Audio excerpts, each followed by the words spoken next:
At La Promesa, we are a dual language campus, which means we serve students and teach them in both English and Spanish. Because of this, our campus has adopted a few different routines that help our students make content comprehensible and help enhance their language acquisition. These routines are meant to help students accelerate their language acquisition and be able to internalize what they're learning in each of their classes.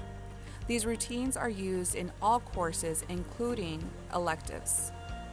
What we will be looking at today is how we use the STAR strategy, which is an annotation strategy that is not unique to our campus. This strategy is used to help our students break down a reading piece and be able to use their strategies in order to really understand the language and the content that is being tested. When we look at STAR, there are 4 parts that go into this. First, students are asked to scan the question or the questions that are tied to a piece of text. So we're going to start with scanning the question, right? We always start with the question because we want to read with a purpose. What is purpose? This text can both be written or an audio text. In this case, we are going to be looking at how students are going to scan a question for a test assessment for U.S. history.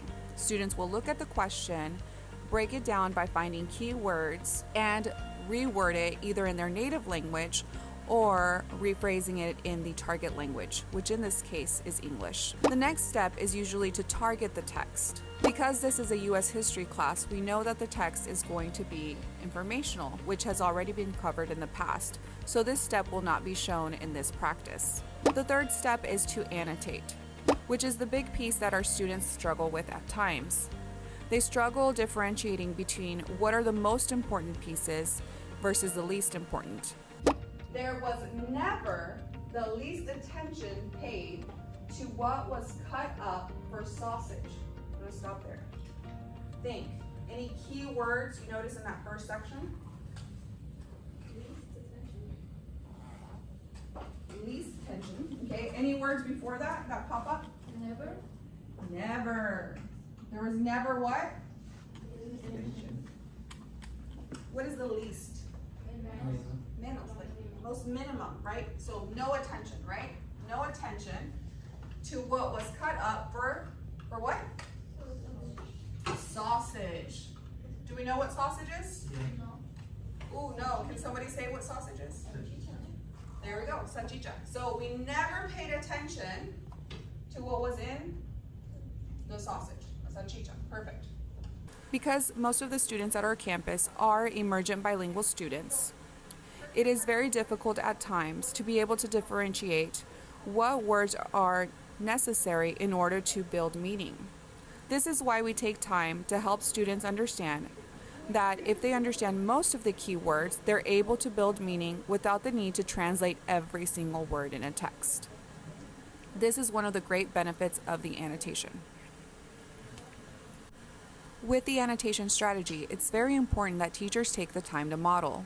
That is why, as the instructional specialist at my campus, I take time during our team meetings to model some of these different routines with teachers so that we can work through it together and find where students might find discrepancies and how we can help build and work together to grow our students' language and comprehension.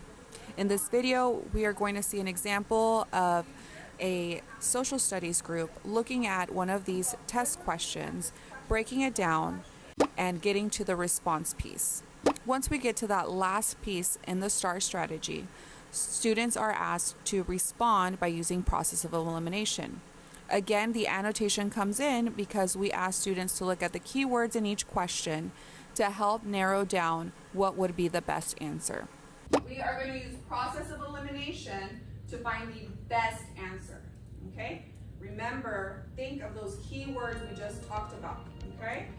So you have A, B, C, and D.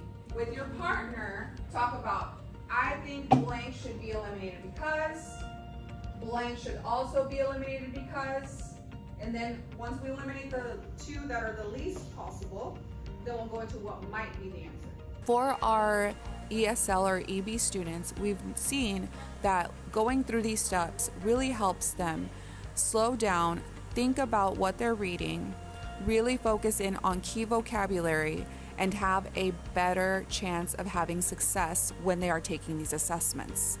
Because our school is a high school, students do not have a lot of time to acquire their new language, which means content and language must be supported at the same time, and we must do our best to help accelerate that learning. In this example, hopefully we will see how some of these practices and routines can help our students be successful.